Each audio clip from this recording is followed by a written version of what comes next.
Ontario will soon be home to 2 new electric vehicle battery plants, and the minerals needed to produce the batteries are found in abundance in Northern Ontario. But Indigenous leaders came here to Queen's Park today to voice their fierce opposition to any mining on their lands. I have a new theme song here, okay? There you go. There you go. That's the new theme song for Ontario Electric Avenue. It's a vision that had the Premier dancing earlier this year. A plan to create an end-to-end manufacturing chain for electric vehicles and the batteries that power them.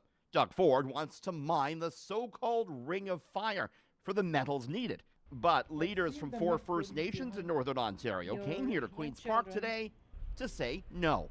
We want our territory, our land to be preserved in its natural state so that our young people, our children and grandchildren will continue to enjoy the land as it was meant to be. Minister, they say we want the land to remain untouched for the next generation. Can't you appreciate that?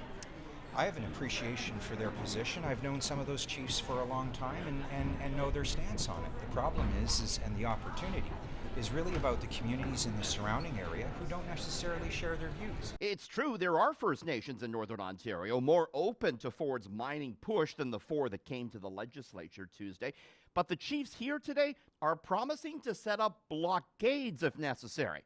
The groups say they first want to talk to the Premier. In fact, they set up a table outside the legislature and invited Ford to sit down and address their concerns. Will the Premier meet with the Land Defense Alliance chiefs today? Yes or no? I've heard from the First Nations communities, and they have said there's never been a premier that's been more accessible, returning phone calls, meeting with them. Never, ever have they had a premier that reaches out to them, supports them in any way I can. The chiefs say Ford ended up not meeting with them today. Pretty disappointed, I wanted to, meet him personally. What would you have said?